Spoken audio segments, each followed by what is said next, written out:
So, distribution according to the principle of contribution. So, now I suppose, how can I put it? On the point of the so-called, no pain, no gain scenario, okay, the ancient sages, I think, certainly share a similar view. The Book of Rites says that people must first do the work and then take the pay. It's very simple. In modern corporate finance teaching, there are extensive studies on the corporate governance mechanism which ensure corporate executives' pay is in line with their contribution to the company performance. Now, in ancient teaching, we're going to use the example of ceremony. And in fact, the Chinese always use ceremony as the opportunity to educate people in an enjoyable and memorable way. For example, the Book of Rites says that before accepting someone's present, one must properly show the respect and rights. So this is to educate people that duties come before reward. And it also says that the consequence of receiving reward without productive laboring is evil. Now, we should never take this lightly and treat it as a way of metaphoric style of writing. In fact, the evil of unjust pay is just as real as narcotic drugs. There are tons of research and facts have shown the direct causal relation between unjust bonus of traders and the creation of exotic derivatives before the 2007 and 8 financial crisis. During those times leading up to the final meltdown, conveying an untrue prospect to investors and excessive trading became the proper day job in the financial industry. The evil of unjust pay and reward is very real.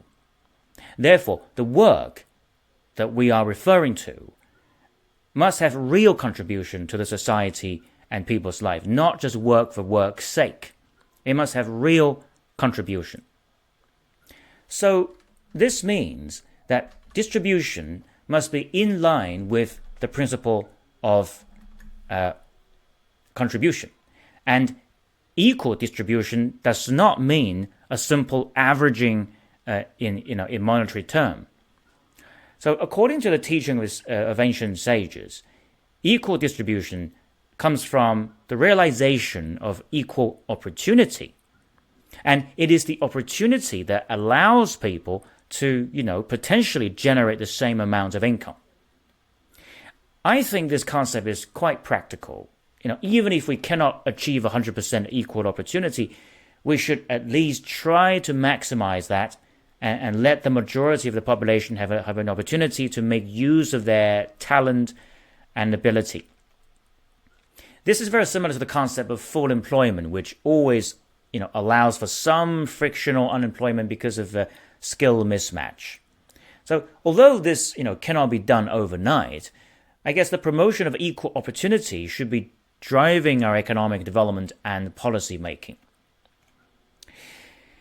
Now, as I said before, the seemingly unequal level of wealth does not mean inequality on its own. However, people surely feel uncomfortable about the differences in the level of wealth, right? Now, this is not only the case between the rich and the poor, and also true between the rich and the super rich. You see, the reason that, harmony is difficult to realize is simply, I didn't say impossible, I said difficult to realize, is simply because the fact that human desire is kind of endless. Yes? People need a benchmark. So this is why the ancient Chinese sages came up with the idea, the concept of propriety, or in other words, rights. Rights are not arbitrary man-made rules that make life more complex than it has to be. Instead, they're simply designed to bring out the natural goodness in a very explicit way. So, about this, Xunzi explains very clearly the rationale behind the establishment of propriety. He said, to be as dignified as an emperor and as wealthy as possessing the whole empire are objects for which all men have a common desire. And this is nothing but human nature. The problem is, desire is more than the supply. And if we allow all men to pursue their desire without limit, then there will be no sufficiency of things to satisfy them. So for this reason, ancient sages set up rights and justice for men in order to distribute wealth. Xunzi went on and said, they distinguished the classes between the honorable and the mean, the difference between the old and the young, and separation between the wise and the ignorant, and between the able and the incapable. So, in modern terms, this kind of classification is not a caste system, but simply refers to different labors, such as those with knowledge versus those without, those who are well-trained and skillful versus those who are not well-trained, and those who are morally superior versus those who are not. Because different classes have different contribution towards productivity, the rights make all men take up their work and get their justice respectively. And this indeed leads to a difference in the income level. However, it is suitable according to contribution. So for this reason, the emperor is not fundamentally different from, let's say, a farmer. For example, those who are in a high position in the government well deserve it and exhaust all their mental power to improve the life of the people. That's what they do. And those who work in the farmland exhaust all their strength and knowledge to produce the food of the best quality. That's what they do. So each of them receive the corresponding level of income, and that is equality based on contribution. So to take that to an extreme, some may receive income from the whole empire, but they don't think that it is too much. And some receive it as a doorkeeper, but they don't think this is too little. So this is the principle of harmony and the unity of society.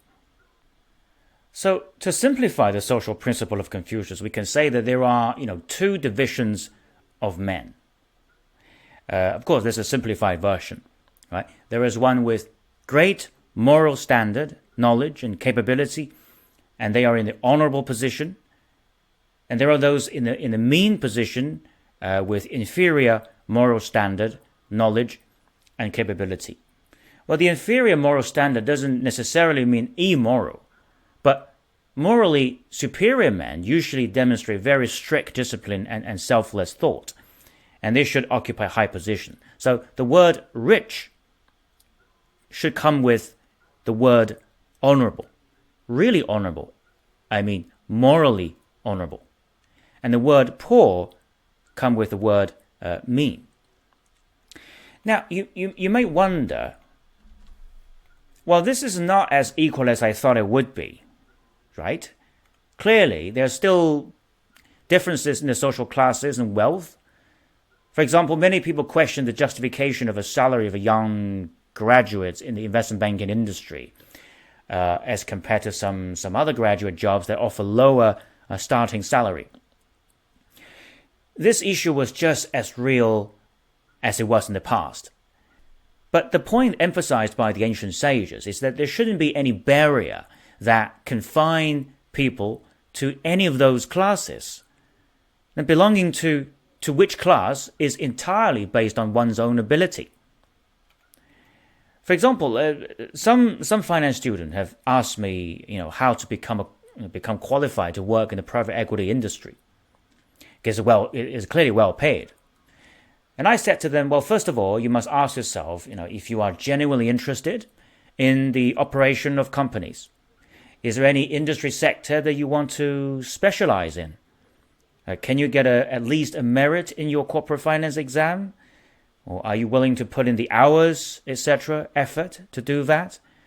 And of course, one may argue about the low availability of good jobs.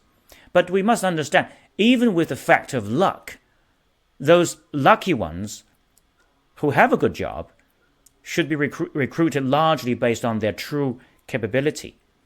So on this point, the ancient sages share the same view. But more importantly, those in high-paid position must be morally superior. Or put it differently, they must demonstrate an appropriate level of moral standard that is, appropriate to the salary. So this is where we modern people must learn from the ancient sages, because we don't think about this stuff.